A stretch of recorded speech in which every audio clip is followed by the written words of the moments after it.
There's something magnetic about the Fool, an archetype that refuses to fade, showing up in stories, myths, and even our daily lives. This figure, often dismissed as naive or simple, carries a paradoxical wisdom. Think of the court jesters who spoke truths kings couldn't bear to hear, or the village idiot who saw through pretenses everyone else accepted. The fool exists on the edges, operating outside the rules, and that's precisely where their power lies. Consider how often we encounter folly in the world. People chasing absurd dreams, making reckless choices, or laughing in the face of convention. Society labels them foolish, yet history remembers them as visionaries. The fool's role isn't just to entertain, but to disrupt, to question what's taken for granted. They remind us that life isn't a rigid script, but a fluid, unpredictable performance.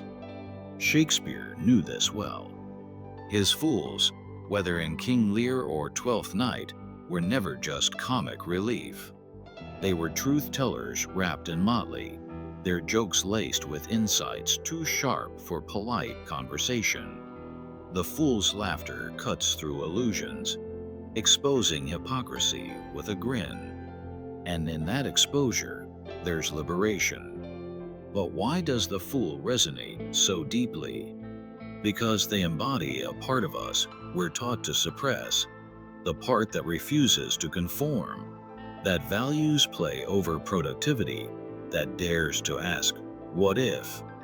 Modern life, with its obsession with efficiency and optimization, leaves little room for such spontaneity. We're conditioned to follow paths laid out by others, to measure our worth in outputs and achievements. The fool rejects all that.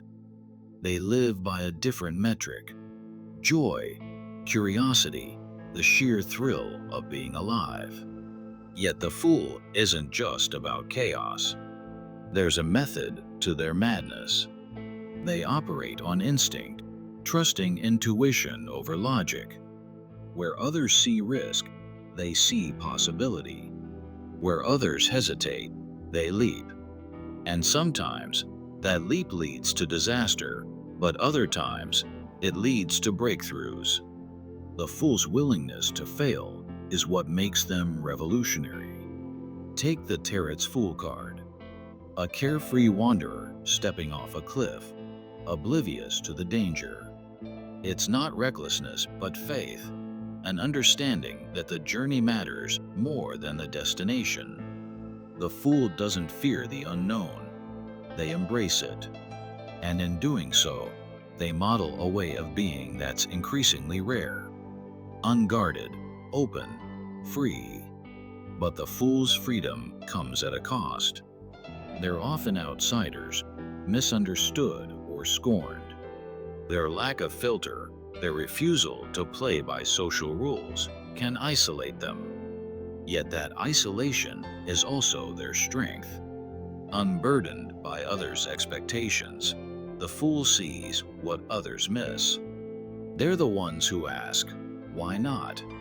When everyone else says, it's impossible. In myths, the fool is often the hero in disguise.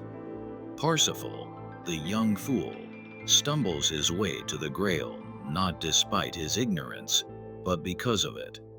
His innocence shields him from cynicism, allowing him to ask the simple question that heals the Fisher King. Whom does the Grail serve? The answer, it serves you, reveals the fool's secret. Wisdom isn't about knowing everything, but about remembering what matters. The fool's duality is fascinating. They're both naive and insightful, clumsy and precise. In Russian folklore, Ivan the Fool is laughed at for his simplicity, yet he outwits demons and wins the princess. His foolishness is a shield against greed and corruption. He doesn't overthink, he acts. And in acting, he triumphs where the wise fail. This tension between folly and wisdom runs deep.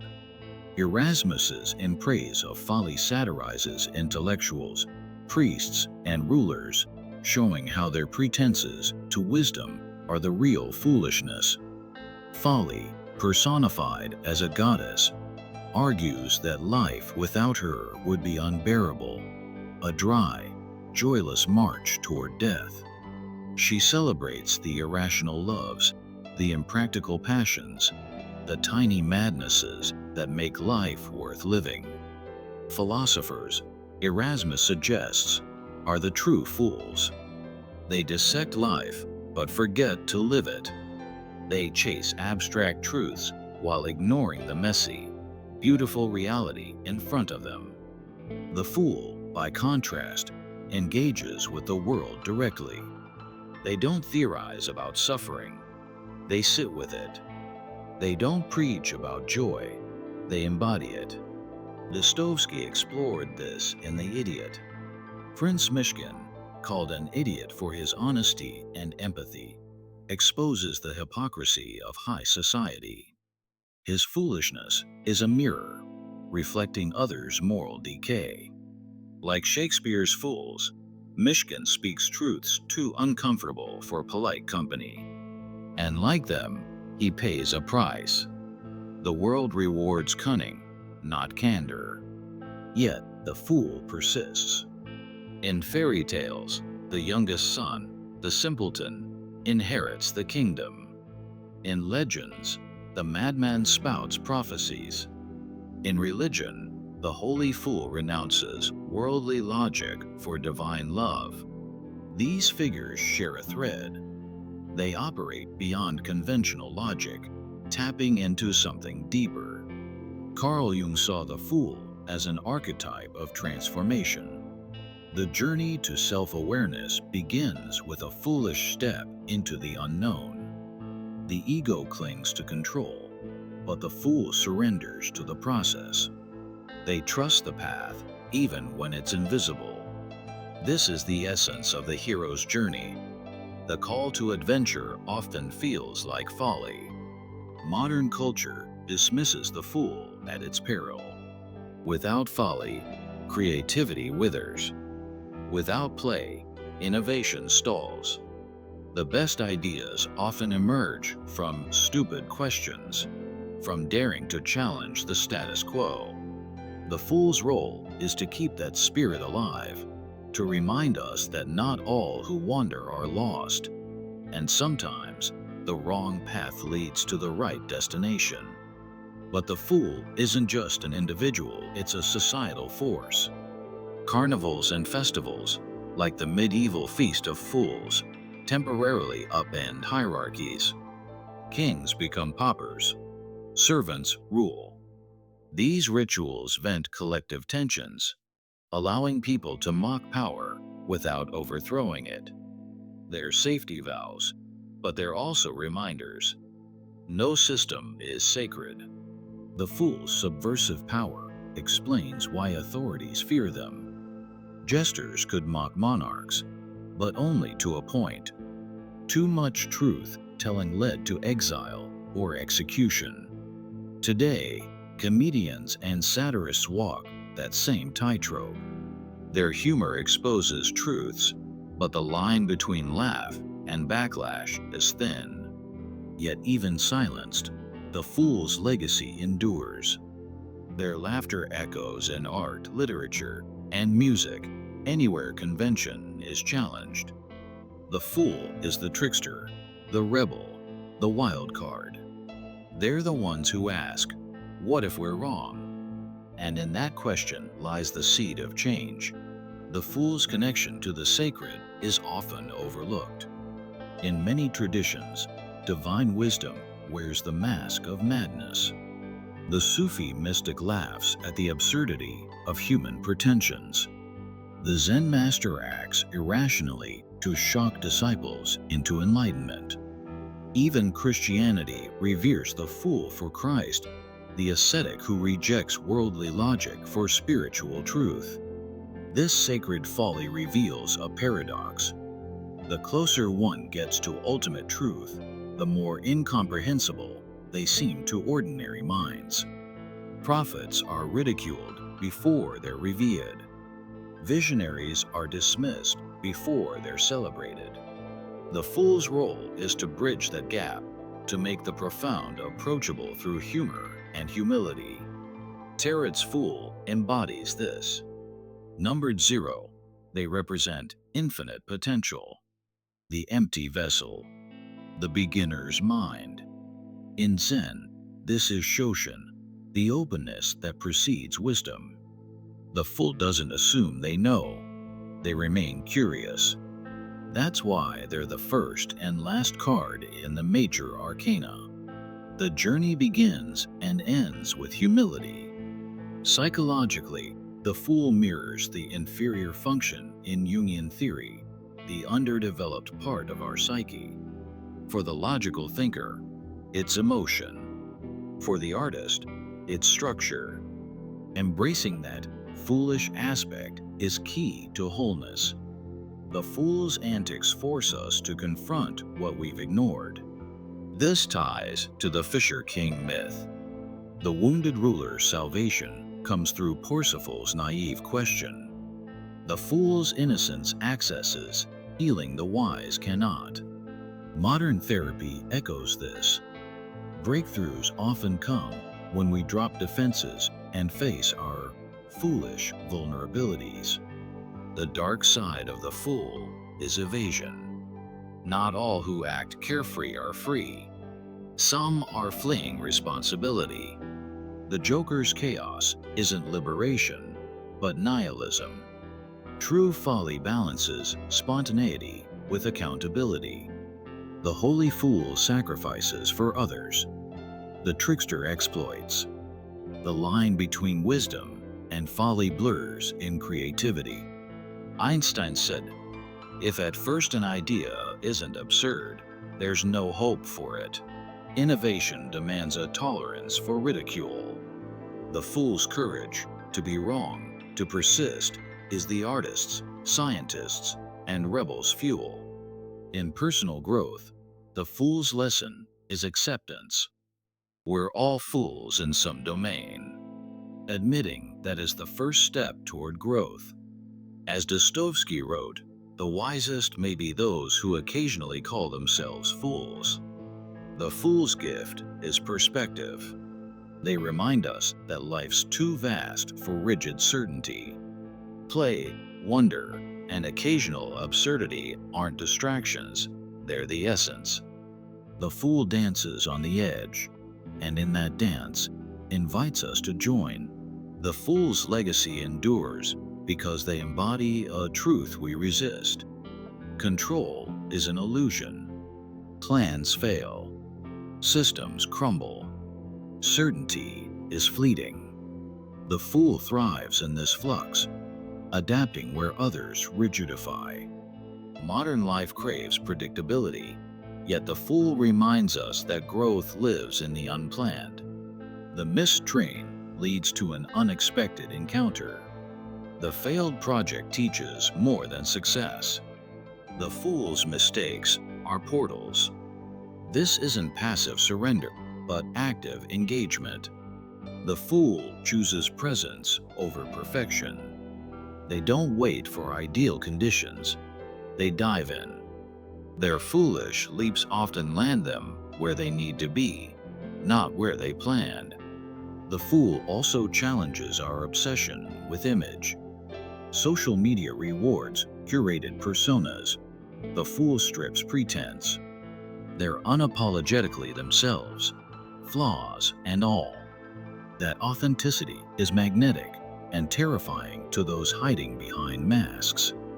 In relationships, the fool's honesty builds trust. They love boldly, forgive easily, and speak truth kindly. They're the friend who says what others won't, not to hurt but to heal. Yet the fool's path isn't for the faint-hearted. It requires thick skin and a soft heart. Critics will mock. Conformists will scorn. But the fool's reward is freedom from others' opinions, from stagnant roles, from the prison of should. The fool's final lesson is this: life's too short for half-lived. Leap before you're ready. Laugh at yourself. Embrace the mess. As Blake wrote, if the fool would persist in his folly, he would become wise. The fool's journey is cyclical. Each ending births a new beginning. The tarot fool steps off the cliff, not to fall, but to fly. Their trust isn't naivety, but profound faith in themselves, in the process, in life's unfolding. We're all fools at some point, stumbling, learning, growing. The choice isn't whether to be foolish, but how. Will our folly be fearful or free, destructive or transformative? The archetype whispers, you don't need all the answers. Just take the next step. The fool's power lies in motion. Stagnation is the real danger, not missteps. So play, question, dare. The world needs more fools, the kind who remind us that wisdom wears many faces, and sometimes it grins. The fool's laughter is revolutionary. It dissolves tension, disarms critics, and opens hearts. In a world obsessed with seriousness, joy is resistance. Comedy and tragedy are two sides of the fool's coin. The jester's grin hides tears. The clown's antics mask pain. This duality is human. To laugh at suffering isn't to dismiss it, but to transcend it. The fool's resilience comes from flexibility. They bend, but don't break. When life knocks them down, they find the joke in the fall. That reframing is alchemy, turning pain into wisdom. Embrace your inner fool, not as escapism, but as liberation. Dance in the rain. Sing off key. Ask silly questions. The world will scoff until it follows. Because deep down, everyone longs to be a little freer, a little bolder, a little more alive. The fool shows it's possible. All it takes is one reckless, glorious step. The fool's presence in modern media reveals how deeply this archetype still resonates. Consider the rise of anti-heroes in television, characters like Fleabag or BoJack Horseman who weaponize self-deprecation to expose societal hypocrisies. Their humor isn't just entertainment. It's a survival tactic in a world that punishes vulnerability. These contemporary fools inherit Shakespeare's legacy, using comedy as both shield and scalpel. What's striking is how audiences instinctively recognize truth in these foolish characters. When Don Quixote charges at windmills, we laugh, but our laughter catches in our throats. His delusion mirrors our own stubborn dreams. The fool's genius lies in making the universal personal. Their struggles become Rorschach tests. The optimist sees hope, the cynic sees futility, but both see themselves. This duality manifests in business too. Silicon Valley's fail-fast mentality embraces the fool's willingness to stumble. The most disruptive startups often begin as stupid ideas. Airbnb renting air mattresses, Uber strangers driving you, Twitter 140-character thoughts. Like the tarot's fool stepping off the cliff, these ventures succeeded precisely because they ignored conventional wisdom. Their founders embodied what economist Frank Knight called true uncertainty, the realm where data fails and intuition reigns. Yet corporate culture remains deeply ambivalent about folly. PowerPoint decks preach innovation, while HR policies punish deviation. Middle managers sanitize radical ideas into incremental changes. The organizational immune system attacks anything too unfamiliar. This explains why most transformative ideas come from outsiders. The fools who haven't learned enough to know their ideas can't work. As Nobel laureate Richard Feynman noted, science is the belief in the ignorance of experts. The fool's relationship with time is equally subversive.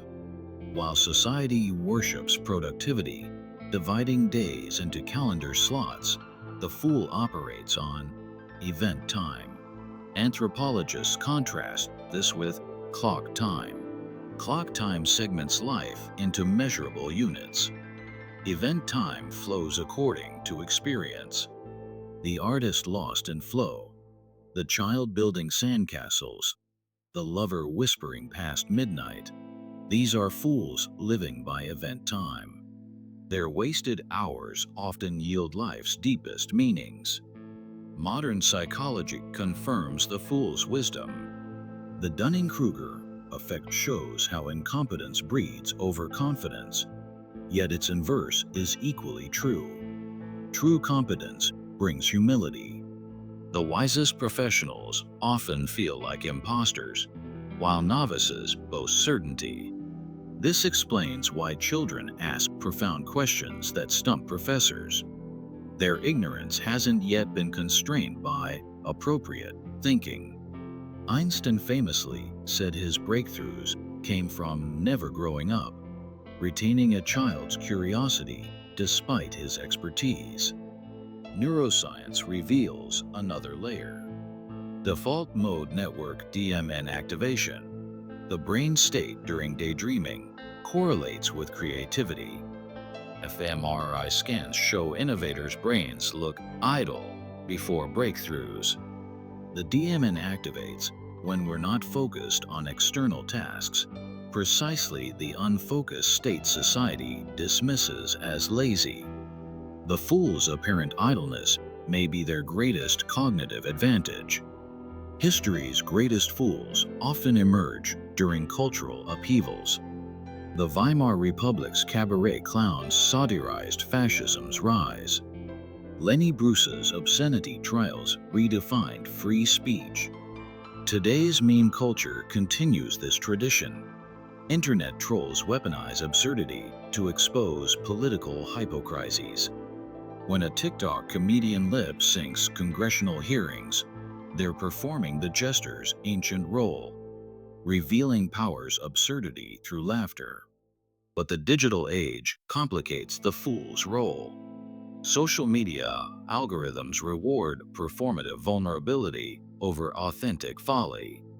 Relatable content gets clicks, so influencers curate imperfection as carefully as others curate glamour. This commodification of authenticity creates a new challenge, distinguishing the holy fool from the grifter. The difference lies in motive. Does the laughter serve truth or engagement metrics? The fool's physicality matters too. From Chaplin's waddle to Jim Carrey's elastic face, the body becomes a canvas for subversion. Psychologist Lev Vygotsky noted that children learn through play acting before internalizing social rules. Adults retain this need, hence the catharsis of costume parties or drag shows. By temporarily becoming other, we rediscover hidden parts of ourselves. The fool's costume isn't disguise, it's revelation. Traditional cultures institutionalize this through ritual clowning. The Pueblo Indians' Cochore clowns violated taboos during ceremonies, eating disgustingly, mocking elders, to reinforce communal values through transgression. Their antics taught that order requires occasional chaos, just as forests need wildfires. Modern workplaces could learn from this. Google's 20% time policy, where employees spend work hours on passion projects, channels this wisdom. Structured space for unstructure.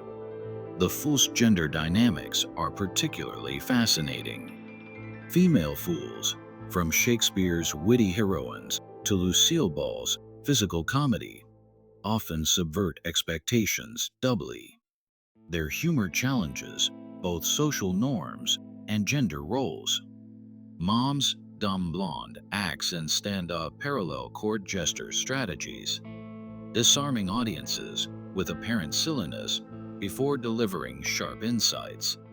Meanwhile, male fools like Jack Sparrow or Homer Simpson satirize toxic masculinity by embodying its opposite, clumsy, emotional, and unashamedly flawed. Language itself bends to the fool's will. Puns, malapropisms, and double entendres reveal language's inherent instability. When Shakespeare's fools twist words, the more fool, Madonna, to mourn for your brother's soul being in heaven, they expose how meaning is negotiated, not fixed. Modern comedians like Ali G extend this tradition, using deliberate miscommunication to highlight cultural divides. The Fool reminds us that all communication is performance. Some just admit it. This linguistic play connects to the Fool's spiritual dimension. Zen koans, nonsensical riddles like "what is the sound of one hand clapping?" use absurdity to short-circuit logical thinking. The aim isn't intellectual understanding, but direct experience. Similarly, the Christian tradition of holy fools like Saint Simeon, who pretended madness to avoid praise, embodies Paul's teaching. God chose the foolish things of the world to shame the wise. The fool's ecological wisdom feels increasingly urgent. Indigenous trickster figures, Coyote, Raven, Anansi, often teach environmental balance through their blunders. Their stories model what philosopher Donna Haraway calls staying with the trouble, embracing complexity rather than seeking simplistic solutions. In an era of climate crisis, the fool's humility before nature's chaos may be more valuable than any expert's certainty. Perhaps this explains the fool's timeless appeal.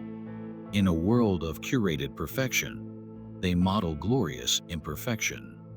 Where systems demand predictability, they offer spontaneity. When dogma claims absolute truth, their laughter echoes Socrates. All I know is that I know nothing.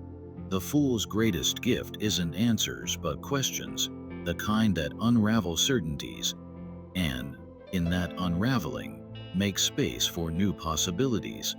The fool's relationship with pain is paradoxically intimate.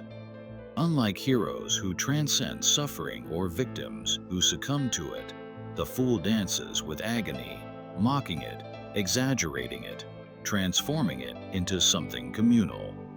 This alchemy appears in gallows humor among soldiers and surgeons, in the stand-up routines of comedians like Tig Notaro, who joke about cancer, in the meme culture that processes collective trauma through viral absurdity. The fool doesn't deny darkness. They turn it into a prism, refracting light in unexpected directions. Modern psychology recognizes this as benign violation theory. Laughter occurs when something threatens our sense of normalcy violation, but simultaneously feels safe benign. The fool masterfully balances this edge. When Richard Pryor joked about setting himself on fire while freebasing cocaine, the audience gasped before roaring with laughter. His genius was making the horrific relatable, not by diminishing its gravity, but by asserting life's persistence in its face. The fool's laughter isn't an anesthetic. It's a stimulant, keeping us awake to life's sharpest edges. This therapeutic function appears across cultures. In West Africa, the Ndop statues of Cameroon's Bangwa people depict figures with exaggerated features, bulging eyes, twisted limbs, carved to laugh at suffering until it loses power. Native American Heyokas performed rituals backward, riding horses in reverse, wearing clothes inside out to heal through absurdity. Even modern clown doctors in children's hospitals wield red noses as weapons against despair. Their antics don't cure illness, but they disrupt the tyranny of sterile prognosis, creating moments where sick children can simply play again. The corporate world increasingly exploits this dynamic. Tech companies install slides and ball pits to simulate playfulness, while productivity apps gamify work with achievement badges. But these are fool's gold, superficial trappings without the archetypes' subversive core. True organizational folly requires what management scholar Carl Wheat calls serious play, the deliberate use of improvisation to navigate uncertainty. Jazz musicians exemplify this.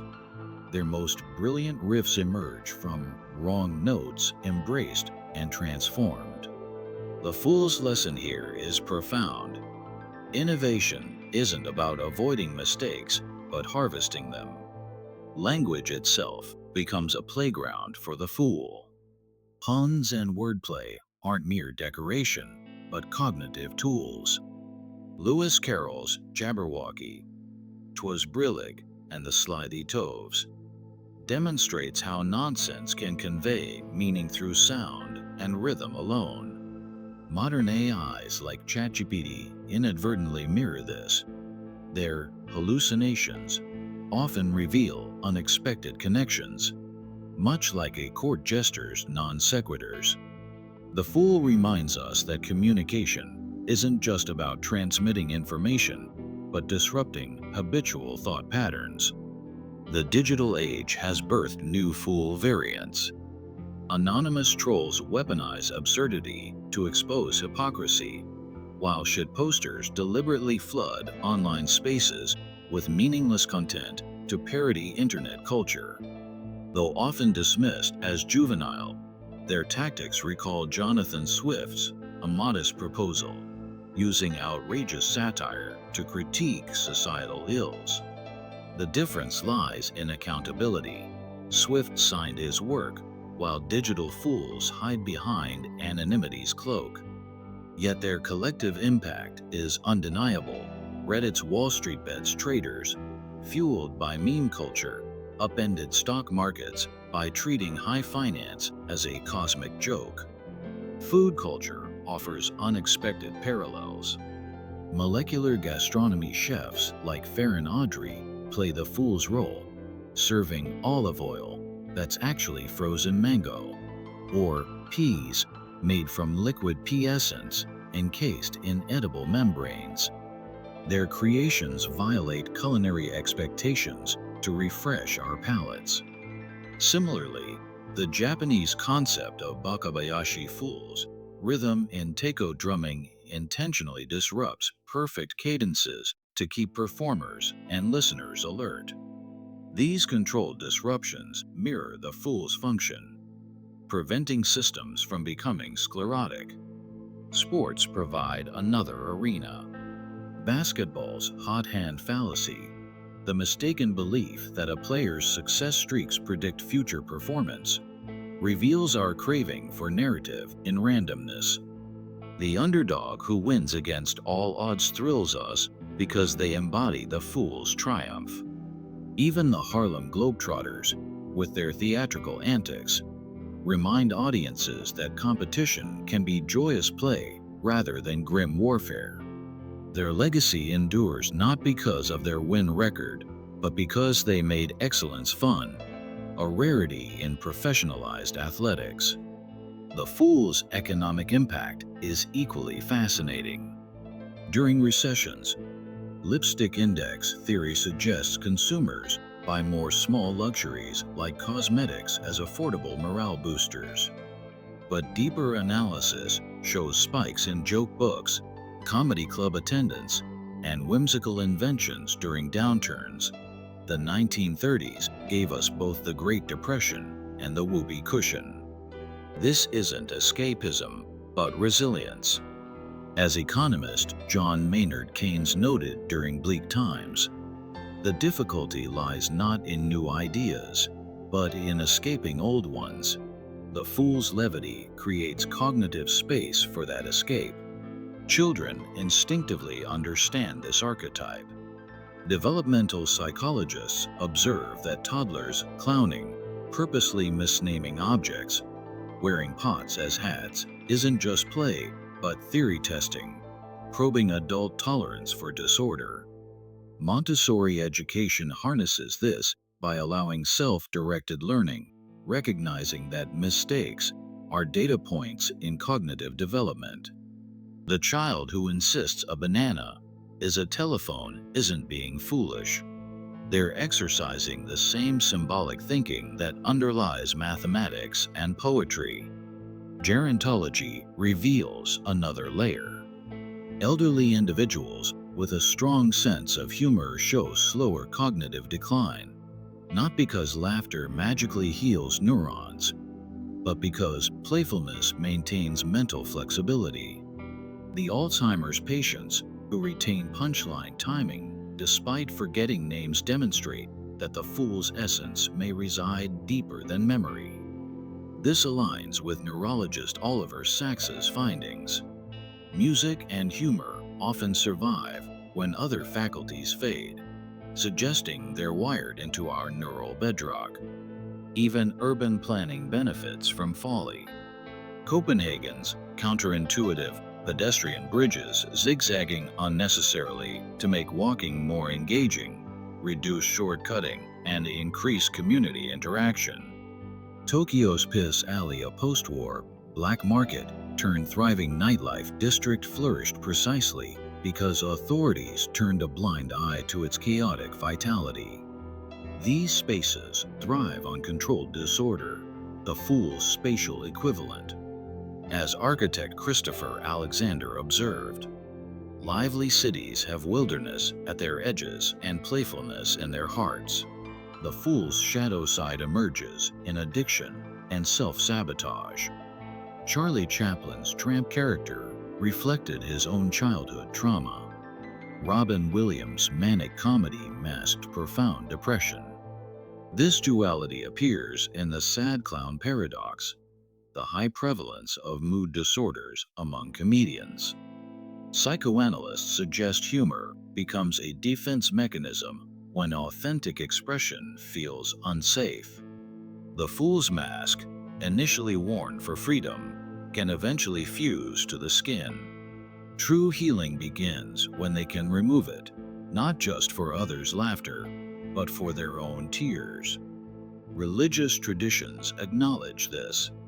In Judaism, the Purim Spiel, a comedic play during Purim, encourages raucous mockery of authority figures, but only within the holiday's strict time frame. Sufi dervishes whirl in ecstatic dance, yet their tradition demands years of disciplined preparation first. These traditions recognize folly as ritualized transgression, not anarchy, but chaos harnessed for renewal. The fool's power isn't in endless rebellion, but in knowing when to step back into the circle. Perhaps this is the fool's ultimate lesson. Boundaries give play its meaning. Just as a jazz musician's improvisation dazzles against the structure of chords, or a comedian's timing plays with social norms without wholly rejecting them, the wisest fools understand that true freedom isn't the absence of rules, but the mastery of their interplay. The child who builds a fort from couch cushions needs the couch's solid form to transform it. So too do we need life structures, not as prisons, but as springboards for our leaps into the unknown. Scientific revolutions often begin with ideas that sound laughable. Nobel Prize-winning physicist Richard Feynman championed the pleasure of finding things out over rigid methodology, filling notebooks with whimsical sketches of atoms wearing hats. His famous O-ring experiment, dropping a rubber seal into ice water during the Challenger investigation, wasn't rigorous science, but a fool's hunch that exposed catastrophic engineering flaws. Similarly, Kary Mullis credited LSD use for inspiring his PCR invention, while Einstein's thought experiments about riding light beams resembled child's play more than physics. These breakthroughs share a common thread: the willingness to entertain stupid questions that violate disciplinary paradigms. Contemporary research validates this approach. Studies of Nobel laureates reveal they're significantly more likely than peers to engage in arts, music, or comedy. Neuroscientist David Eagleman calls this brain cross-training. The fool's refusal to specialize keeps neural pathways flexible. The aha moments in fMRI machines consistently show bursts of activity in the brain's right hemisphere, associated with metaphorical thinking. It's no coincidence that many groundbreaking papers contain humor. Watson and Crick's DNA paper included the line, "It has not escaped our notice," to coyly hint at genetic reproduction's implications. The fool's levity isn't antithetical to discovery, it's its lubricant. Modern pop culture teems with fool-coded protagonists. Ted Lasso's football coach disarms cynics with folksy optimism that masks tactical genius, embodying Lao Tzu's dictum, "The wise man appears foolish." Fleabag's fourth wall breaking asides modernize Shakespearean fool devices, letting audiences in on jokes that characters miss. Even superhero narratives now favor Deadpool's meta-humor over Superman's stoicism. Audiences crave heroes who acknowledge life's absurdity. These characters succeed because they fulfill the fool's ancient contract. We'll forgive their flaws if they help us recognize our own. The MCU's Loki epitomizes this duality. His trickster antics initially seem destructive, yet he repeatedly saves civilizations by breaking rules others won't. His shape-shifting reflects the fool's core strength, adaptability. Where Odin's wisdom is rigid and Thor's strength is linear, Loki's power lies in fluidity. He thinks laterally.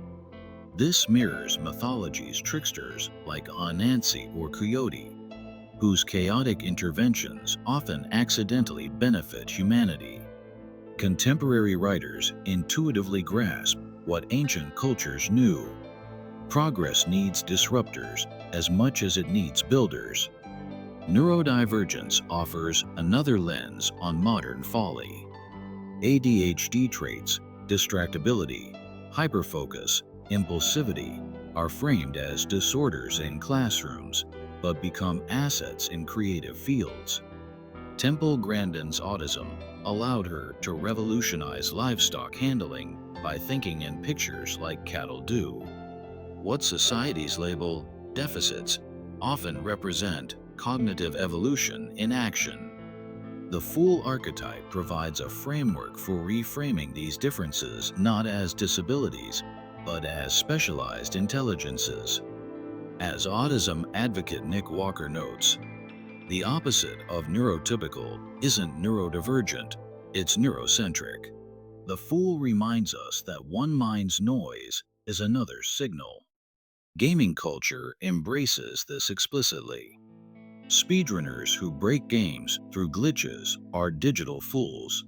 Their wrong play reveals hidden code structures. Twitch streamers' live reactions to gameplay failures create communal catharsis around mistakes. Even esports commentators adopt court jester roles, analyzing matches with theatrical enthusiasm that makes elite competition accessible. These communities formalize what the Fool always knew. Mastery isn't about perfection, but engagement. The workplace is slowly catching up. Psychological safety studies show teams perform best when members feel safe taking risks, the modern corporate equivalent of the king tolerating his jester's barbs. Companies like Pixar institutionalize failure festivals where employees share mistakes. Google's former 20% time policy letting staff pursue passion projects spawn Gmail and AdSense, proof that structured folly pays dividends. Yet these initiatives often get axed during downturns, revealing how fragile institutional tolerance for folly remains. Language itself is being reshaped by digital fools. Emoji, memes, and TikTok dances constitute a new visual lexicon where absurdity conveys meaning more efficiently than prose. The clown world meme distills political disillusionment into two symbols. Zoomer's ironic detachment, mocking everything while committing to nothing, is both defense mechanism and generational revolt. Like medieval peasants hiding subversion in folktales, they encrypt critiques in humor that algorithms can't censor. Climate activism has adopted fool tactics too. Extinction Rebellion's pink boats blocking traffic and climate ribbons, absurdist performances, weaponize whimsy to bypass protest fatigue. Their approach echoes the Cacophony Society's 1990s culture jamming, where fake subway ads declaring guiltlessness parodied perfume marketing. These activists understand that facts alone don't change minds, but laughter can pry open mental doors just enough for new ideas to slip through. The fool's ultimate function may be as society's immune response to dogma. Like fever fighting infection, folly disrupts ideological rigidity. When religions ossify into fundamentalism, mystics appear with their shocking parables. When academia becomes insular, autodidacts like Ramanujan reinvent mathematics from notebooks. Even in technology, the garage tinkerers' janky prototypes often out-innovate corporate R&D. The pattern is clear. Institutions calcify, fools disrupt, and the cycle renews. This cyclical role explains why the fool is both eternal and endlessly adaptable. From Paleolithic shamans wearing antlers to Silicon Valley disruptors in hoodies, they serve the same function: to question what others accept, to speak what others suppress, to play where others only work. Their tools evolve. Prank videos replace courtly satire. Emojis supplement puns, but their essence remains. They are humanity's corrective, our built-in anti-authoritarian reflex. In an era of algorithmic conformity and synthetic personas, the fool's authenticity becomes revolutionary. To laugh freely, to fail openly, to persist despite ridicule, these aren't just personal acts, but political ones. Every TikTok kid lip syncing in their bedroom, every stand-up bombing on open mic night, every scientist pursuing an impossible theory is keeping the fool's legacy alive. They may not wear motley or carry baubles, but they inherit the same mandate: to remind us that beneath the layers of sophistication, we remain gloriously, stubbornly human. The fool's final joke is that they were never the outlier, they're the mirror. Their apparent madness reflects our hidden sanity. Their stupid questions expose our unexamined assumptions. And when the world seems determined to march off a cliff, they're the ones dancing at the precipice, not because they don't see the drop, but because they remember we have wings we've forgotten how to use. If this deep dive into the psychology of fools made you question who really holds the power in society, smash that like button. The line between wisdom and madness is thinner than you think. Share this with someone who needs to embrace their inner trickster. Don't forget to subscribe to Shizo Speculation. We tear apart reality's illusions every week. Who's the fool now? It might be you. And that's a good thing.